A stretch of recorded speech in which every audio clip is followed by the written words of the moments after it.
Ladies and gentlemen, welcome to the #1 professional wrestling radio show in Las Vegas. This is the Mark Hoke Show. The Mark Hoke Show. Filled with wrestling news, entertainment, and lots of Sin City surprises from inside the squared circle.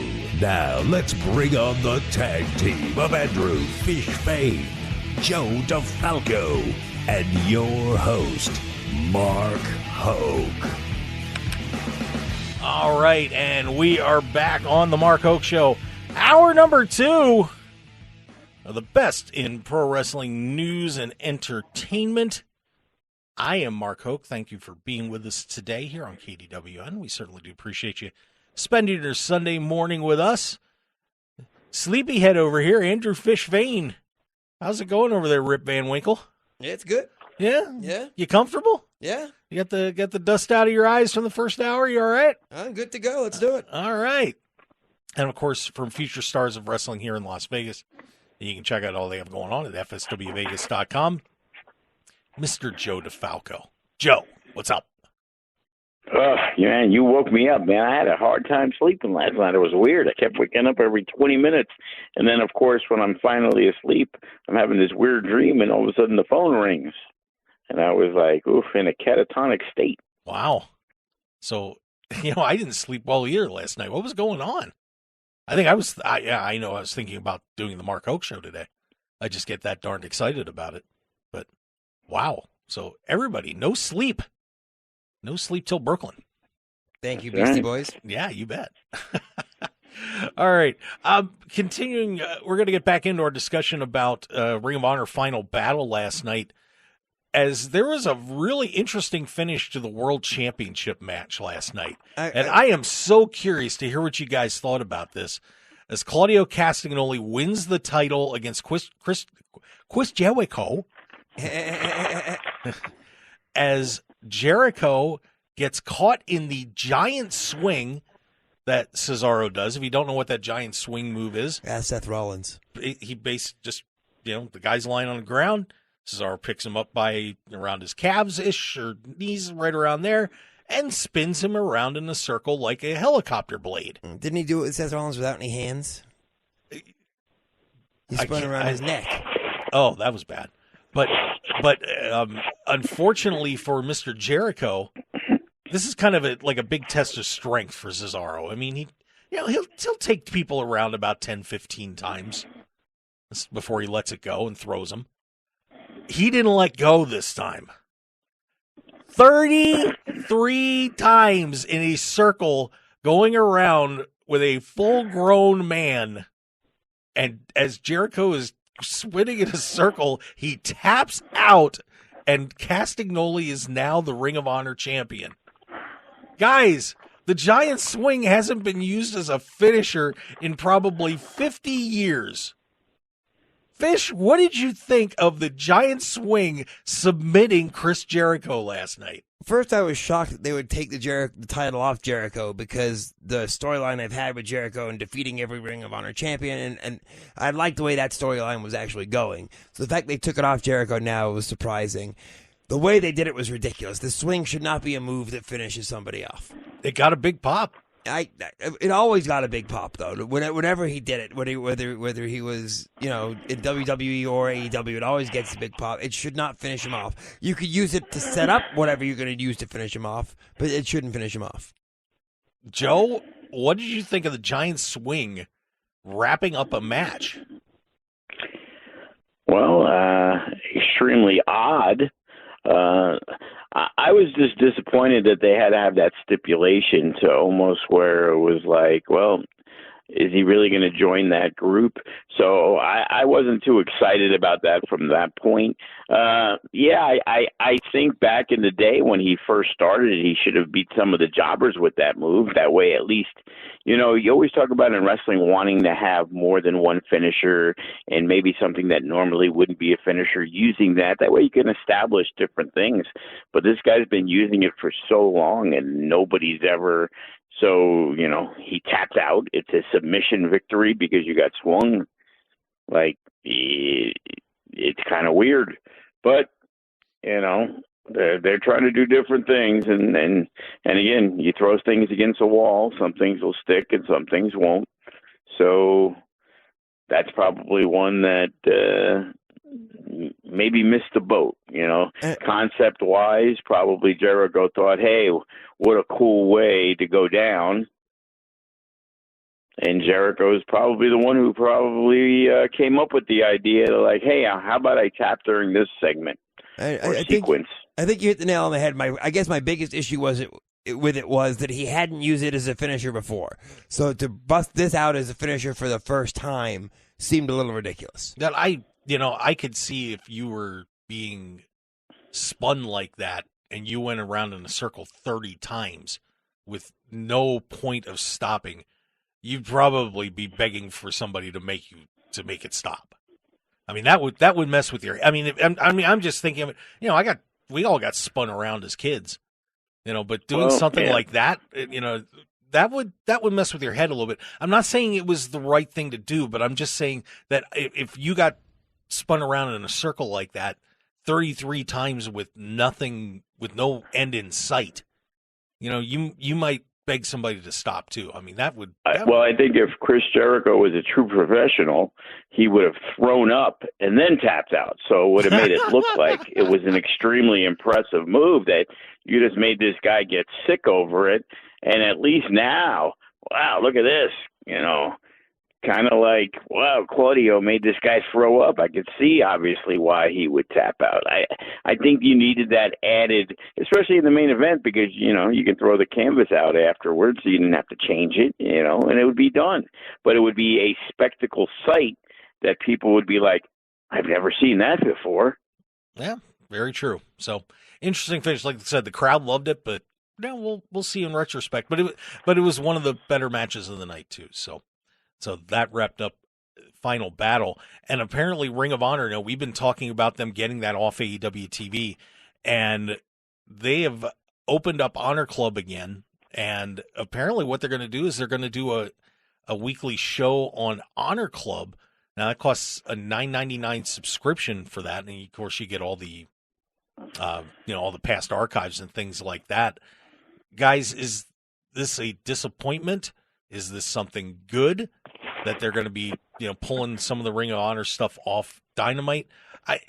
I'm curious to hear what you thought. Fish, your thought on Honor Club being the new host of Ring of Honor TV. I think it's a huge disappointment. I think that if they want to bring eyes to it, they need to do it on something that's not going to charge $9.99 a month. And if Ring of Honor is still the quote unquote undercard, I guess, to AEW, then if you're going to charge $9.99 for that, what are you going? It just seems silly. It seems like a ridiculous price to pay for the minor leagues. It would be like charging for NXT. Joe, your thoughts on Honor Club being the new home of Ring of Honor? I don't think that's a horrible idea. I think the idea is that for the last 6 or 8 months, Tony Khan's been pitching this TV show, and where it ended up, they could have done this 8 months ago. Mm-hmm. And so to me, it's almost as if they tried all these other avenues and it didn't work. And that's how I look at it, as that they were like no choice but to throw it on the Honor Club because they couldn't get a time slot anywhere. And despite him being a billionaire and he thinks he's going to walk in and do stuff, they were like, "Oh crap, we got to do something now. Hey, let's shine up the turd and say we're going to put it on the Honor Club for all you guys at $9.99."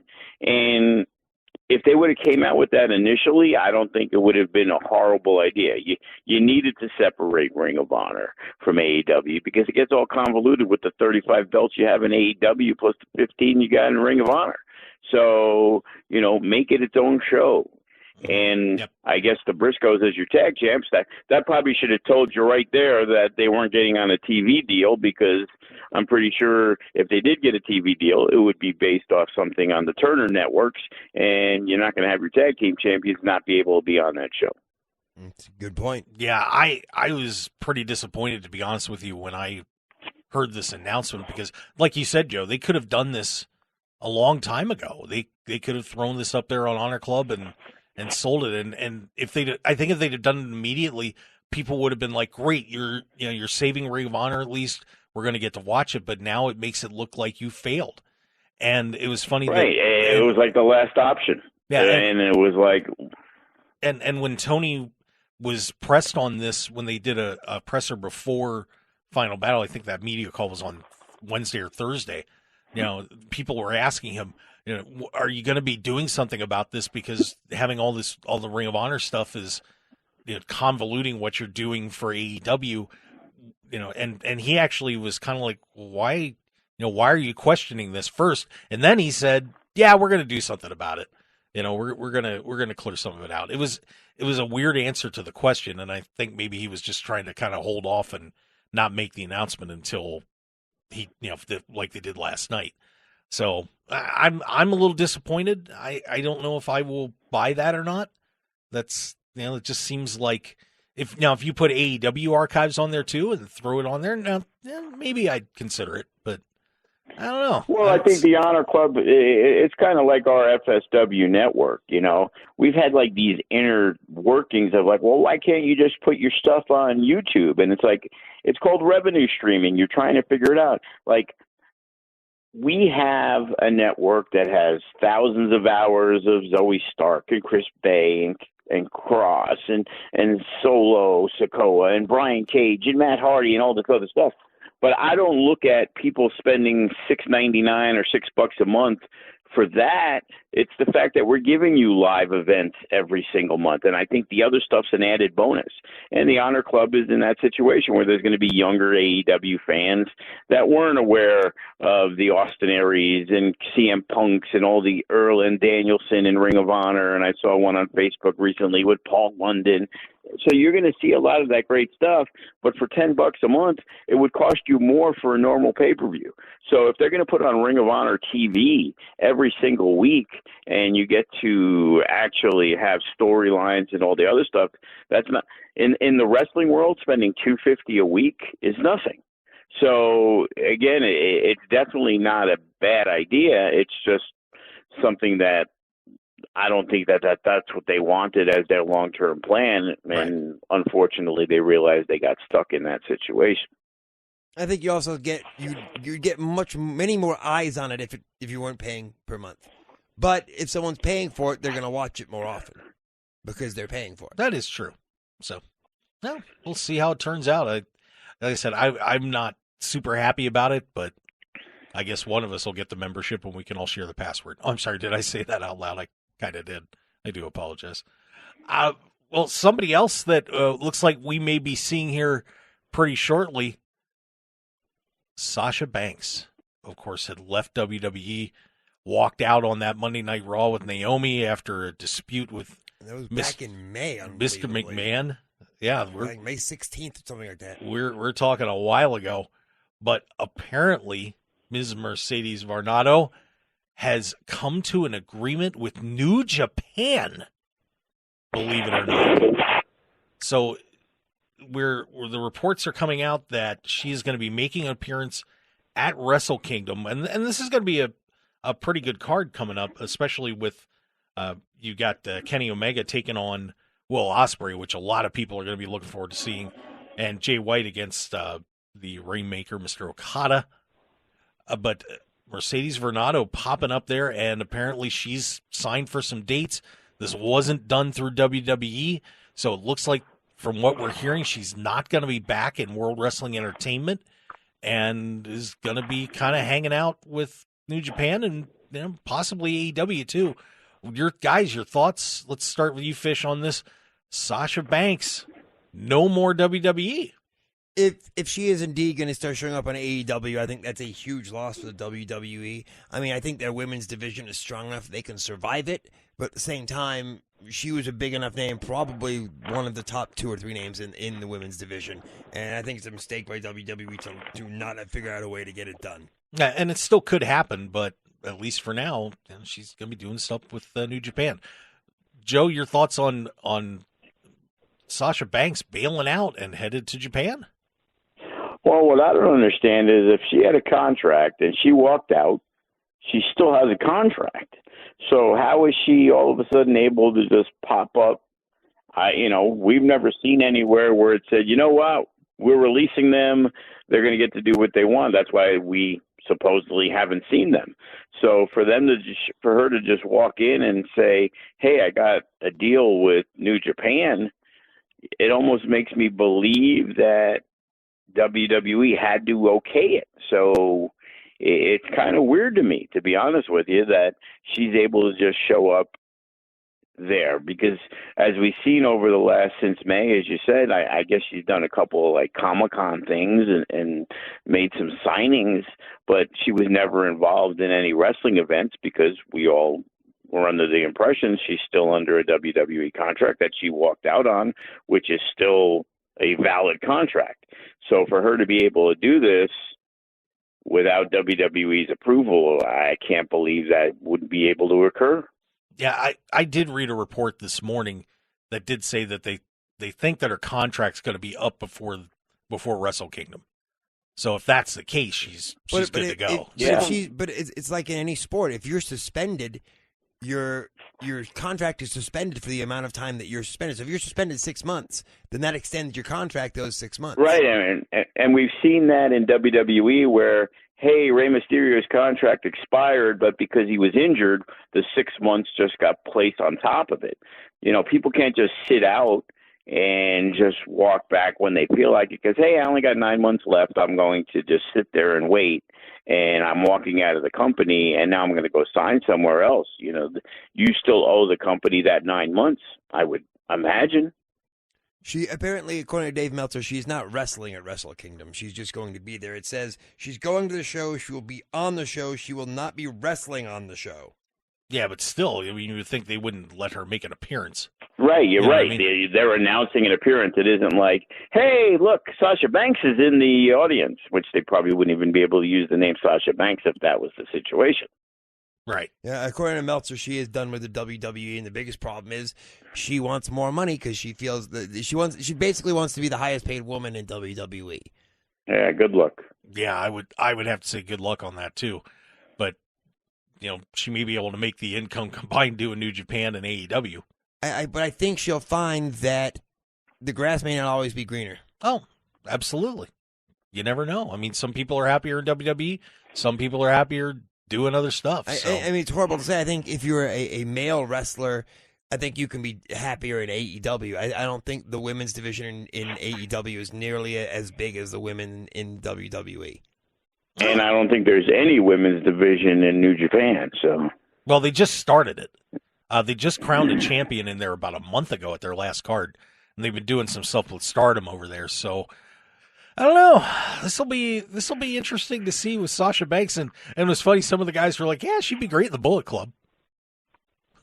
Could you imagine that? Sasha Banks in the Bullet Club. Good Lord. Yeah, as long as Snoop Dogg gets signed in with her. Yeah. So, well, that would create all sorts of more fun. The funny thing is, what you're not hearing about is what's going on with Naomi. Yeah, haven't heard a peep.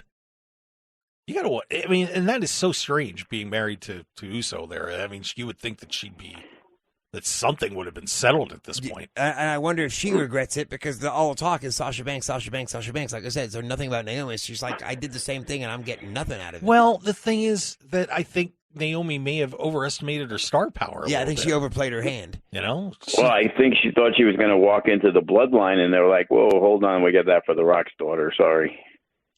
And for Sami Zayn. Yeah. So, yeah, we'll find out what happens with Naomi. There'll be maybe a fun Royal Rumble return. Huh? There you go. That would get a neat little pop. All right. So we're going to take another break here, and when we come back, more news from WWE, and William Regal is headed back home. An interesting story there, so stick around, everybody. We're going to have more for you on the Mark Hoke Show. Stick around. We'll be right back.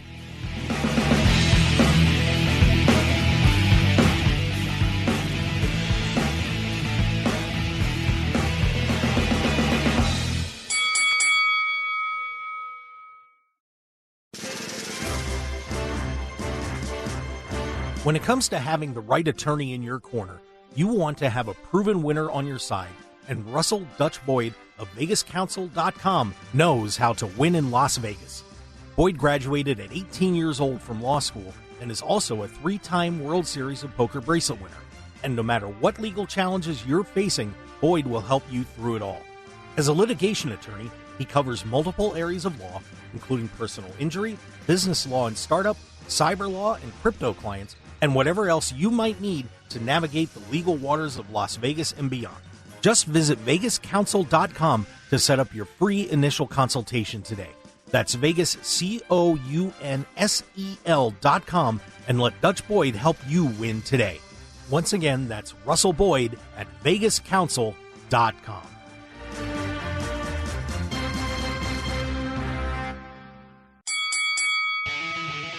This is the Mark Hoke Show. The Mark Hoke Show. Here again, your host, Mark Hoke. All right, and we are back here on the Mark Hoke Show on KDWN 101.5 FM 720 AM, the talk of Las Vegas. The best in pro wrestling news and entertainment on the planet. And thanks to everybody out there listening to us. We got the ratings pretty solid, not complaining at all. So we certainly do appreciate your support. And don't forget to support us again. We're going to be at Unique Eats at 3100 South Durango coming up next week, going over after the show, having a little fun. We got live jazz. We've got giveaways. We've got 15% off, which is the best part because you can actually have some amazing food over there at Unique Eats. And don't forget, of course, if you want, you can go over there anytime. Drive over right now. Check it out. See if you like the place, and you will, because the food's fantastic. Right, Fish? Absolutely. Scout your spot early. Yes, and you might want to, because it's going to be busy over there next Sunday with the jazz and everything going on. And us. Yeah, and us. It's going to be a blast, and we're looking forward to meeting all of you.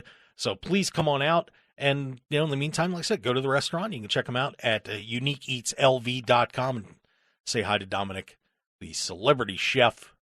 He's got some fun stuff going on, by the way. We'll get to talk about in a few months, it sounds like. So pretty cool. Pretty cool. So cannot wait. Yeah, so please join us. And in the meantime, go over and check it out. uniqueeatslv.com. All right. As we roll on here, William Regal has jumped back to WWE, requested his release. His contract was coming up apparently at the end of the year. He also had a clause in the contract that said if Triple H is brought into power, then he can leave AEW. Supposedly. Which seems like a very strange clause to yeah, happen that's right why before Triple H was brought into power. That's why I'm not necessarily buying that clause was in there. But his son wrestles in NXT, and he wanted to go back. And but the thing is about it, I understand it's cool, and Tony Khan was like, yeah, we're going to let him go. He won't be on TV for a year, apparently. But the thing that I didn't like is I just hated how they handled this. That last, the pre-taped interview with basically, it was like a dad saying to his kids, be good in college. Yeah, it was. That is a Fish. You nailed that. You absolutely nailed it. They taped a piece William Regal said to his friends in the Blackpool Combat Club that, hey, I've taught you the final lesson. Now go out and get it done. And he's now a ghost. And I just, it wasn't the best written promo I've ever seen. No, I think the better way to handle it was having MJF turn on him, hit him from behind, and end it. That's it. That's the end of Regal. You write him off TV, and he's gone. And then you don't even have to mention him anymore. Yeah, I think they were trying to give him a chance to say goodbye to everybody. But he wasn't there long enough to have to say goodbye. But it's still William Regal. No, I get very that. But, well-respected person. If he'd been there for 3 years and you have him say goodbye, he was there for less than a year. Yeah, but still, it's someone who's very prestigious in the industry, and given the suddenness of what happened, you put him on and you'll give him a farewell. But like I said, I didn't think it was the biggest farewell. Joe, what'd you think? Well, I thank goodness Tony Khan's mom got sick. That's all I got to say. Yeah, that was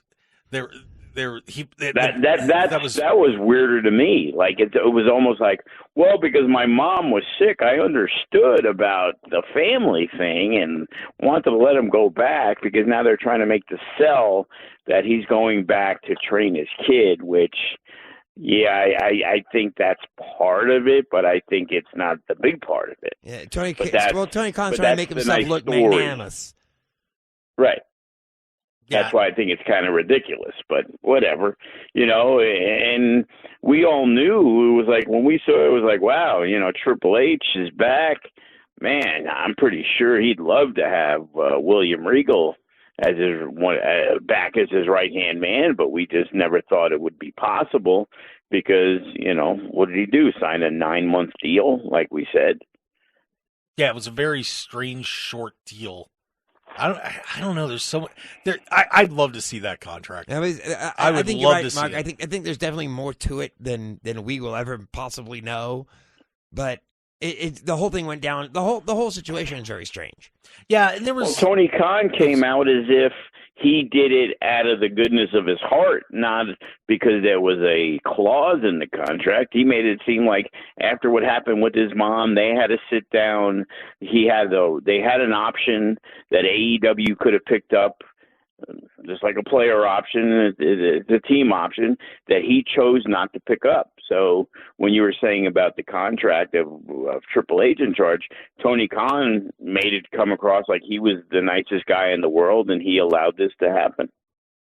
Yeah, and there was some comments made. I remember EC3 had made some comments about a week or two ago saying that Regal regretted signing there, that there was not a lot of maturity at AEW, and and everybody said no, that's not the case. But who knows? There's been so much drama backstage at AEW over the past 6 months that it's kind of hard to not believe anything you hear. I mean, it's pretty crazy. Oh yeah, it's nuts, and I'm like I said, I don't know if that was the right way to do it. I would have just let MJF hit him in the back of the head and see ya.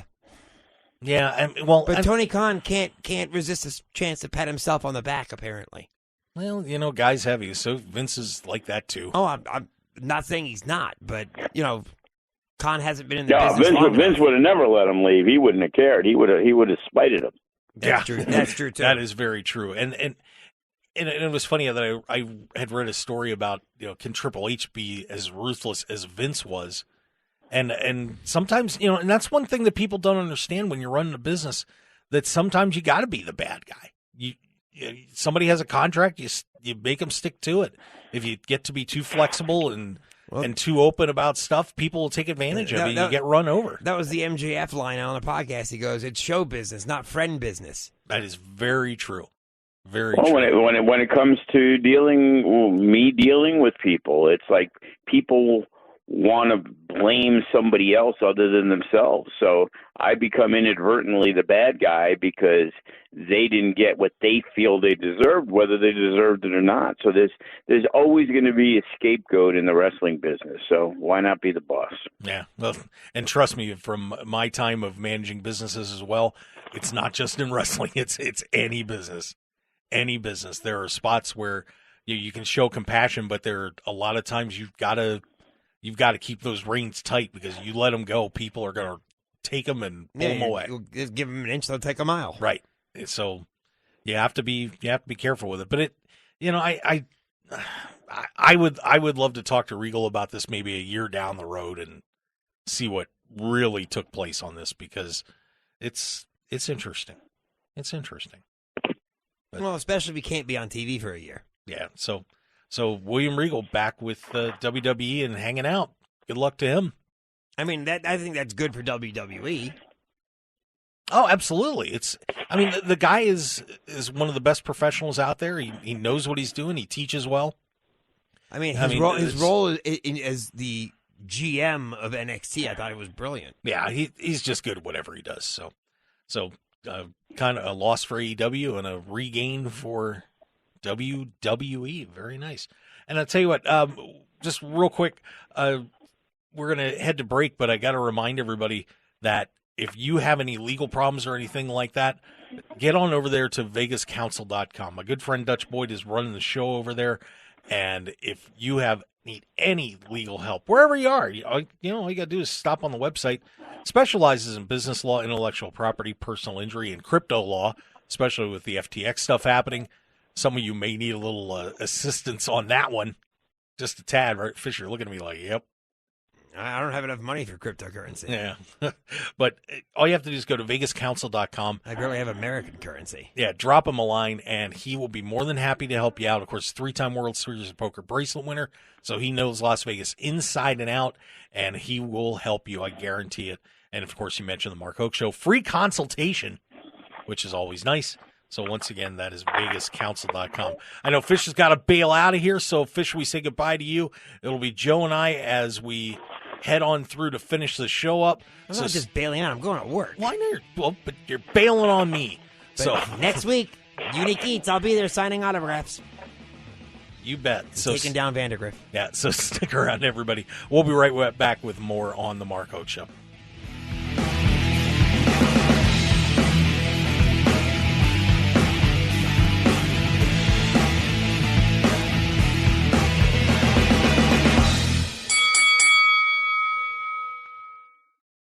Hi, this is Mark Hoke. Has out-of-control inflation, gas prices, and grocery costs wrecked your wallet? Then check into automated day trading with Trading Made Easy. Trading Made Easy has spent 5 years helping people put cash in their pockets with their simple-to-use day trading software. So if you're ready to leave that 9-to-5 job behind, visit TradingMadEasy.com or call 800-971-4160 to sign up for a free live training seminar right now. That's TradingMadEasy.com.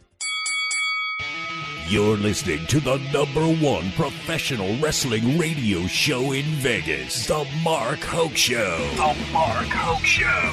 Now, here again is Mark Hoke.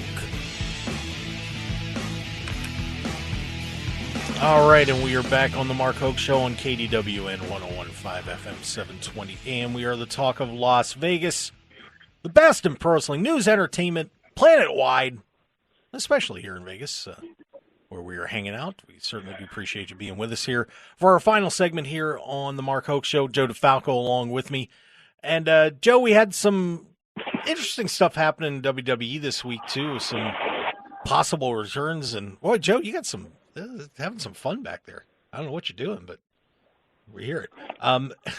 But we had another busted eardrum. I don't know if you heard about this or not, but apparently Roman Reigns wasn't the only one that got an eardrum busted. Drew McIntyre went down with a ruptured eardrum at Survivor Series as well, hence he was substituted out for Butch on SmackDown.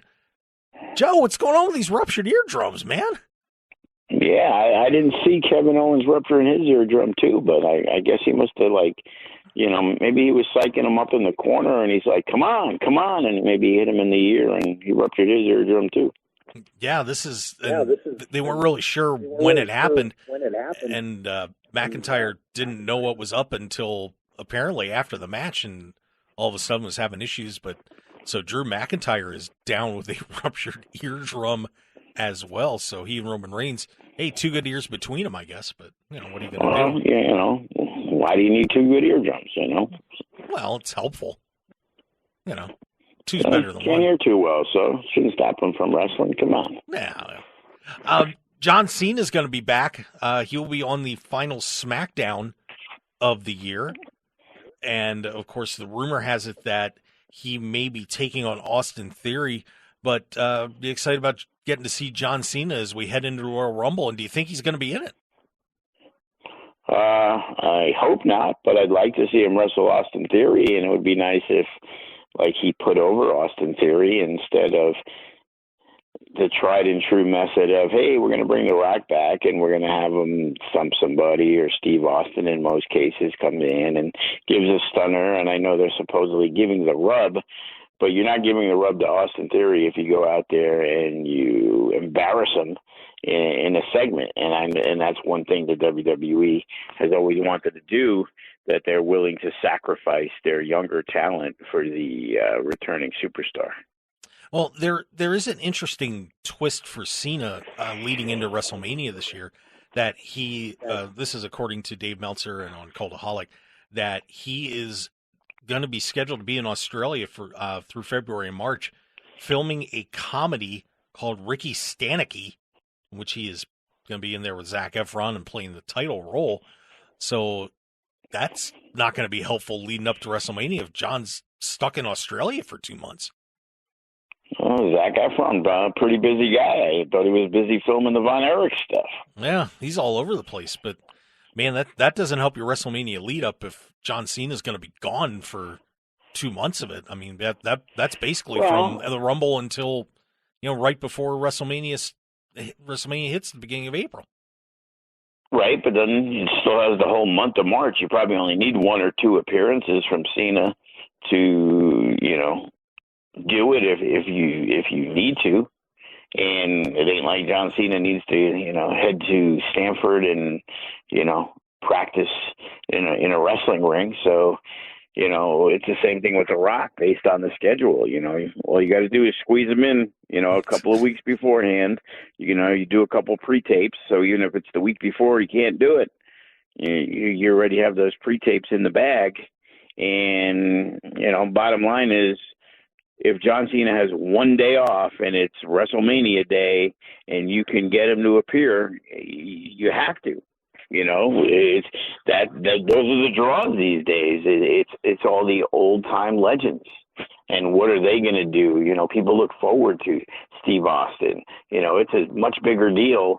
As big as Cody Rhodes' return might be, Roman Reigns and The Rock is maybe one of the biggest WrestleMania matches ever. Yeah, so we'll see if John Cena is going to be able to get incorporated well enough to make it a good appearance here at WrestleMania coming up.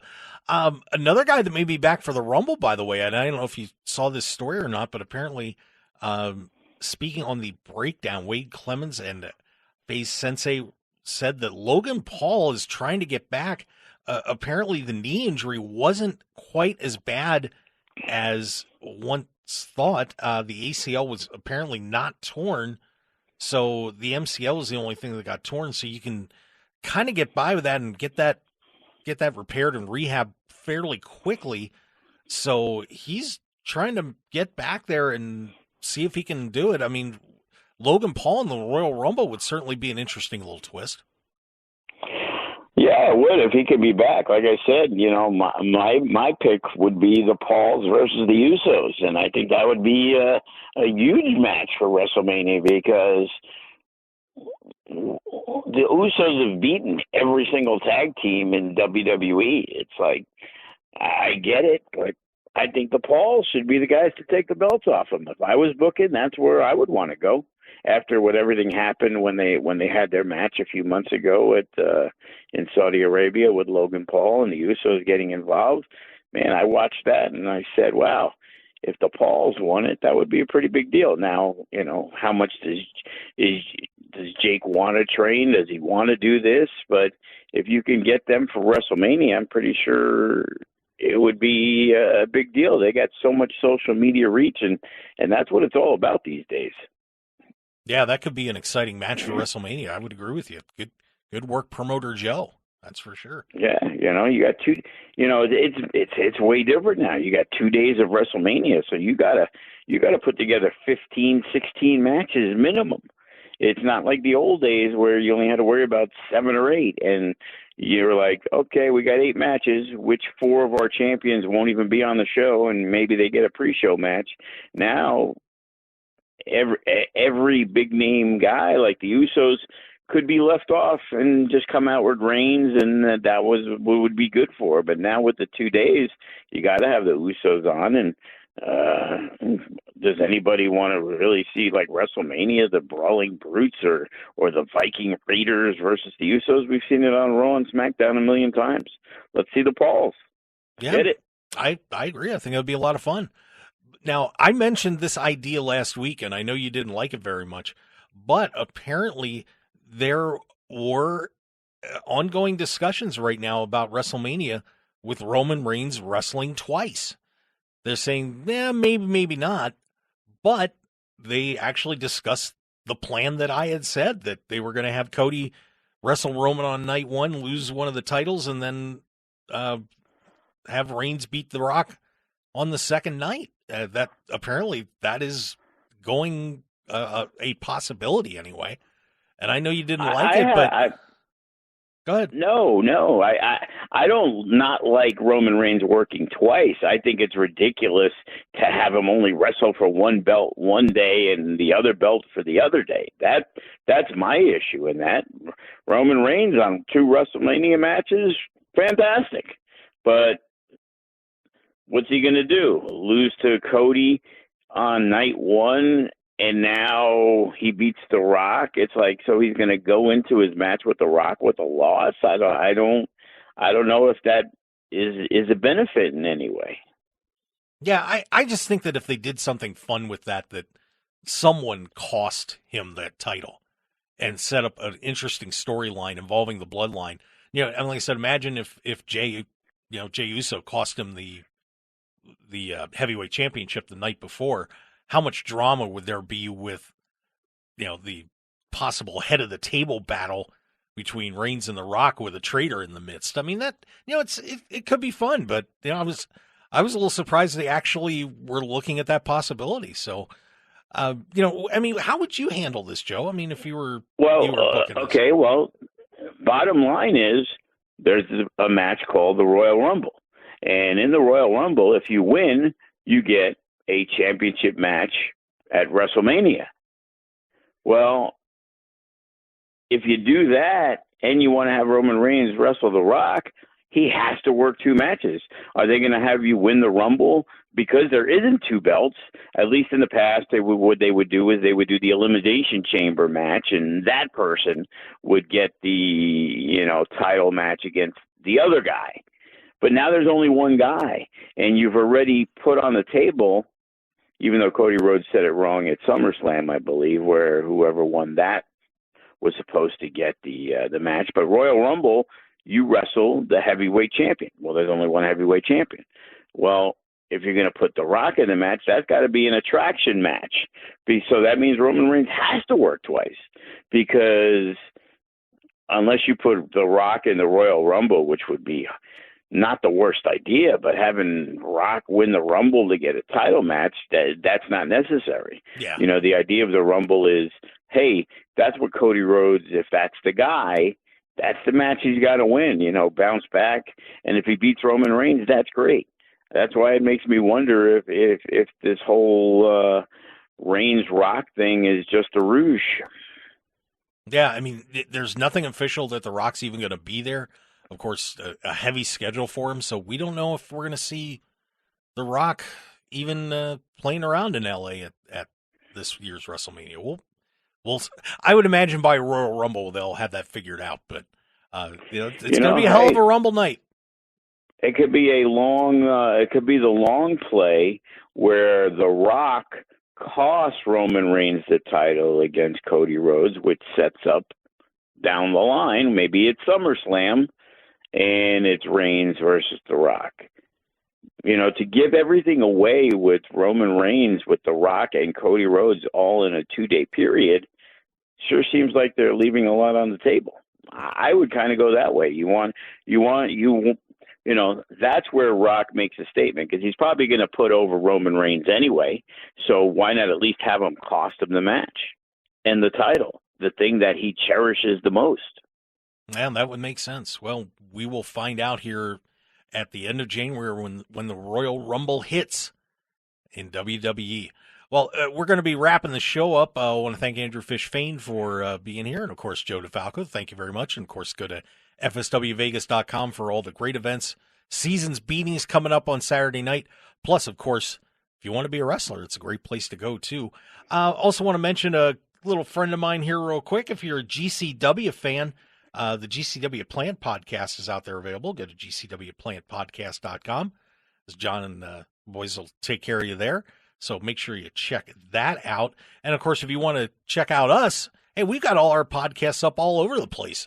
MarkHokeShow.podbean.com and all your favorite podcast outlets. And we have them up on YouTube, too. If you're a YouTuber, we'd love to kind of start bolstering that a little bit. So go ahead and check that out. You can listen to us on YouTube as well. So there you go. And, of course, don't forget, once again, hey, next Sunday we're going to be at Unique Eats, 3100 South Durango. So join us there. That is going to be a great time, 15% off. The team's going to be there. We're going to be giving away some stuff and awesome food. Jazz, and an appearance, I think, by Santa. So should be a lot of fun. Hopefully nobody's going to suplex Santa or anything like that or put him through a table. Thanks for listening, everybody. We do appreciate it. We'll see you next week on the Mark Hoke Show. Have a terrific Sunday, Las Vegas. We will catch you next time.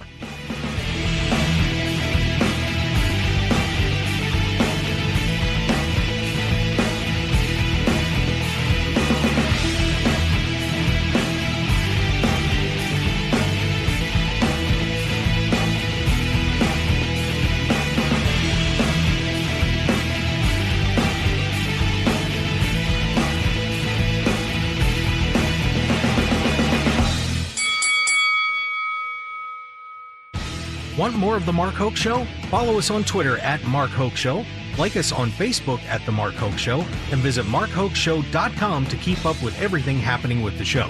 And remember to check out all of our archive shows on YouTube at The Mark Hoke Show and download our podcasts at markhokeshow.podbean.com and all your favorite podcast outlets. So join The Mark Hoke Show family today, and thanks for listening.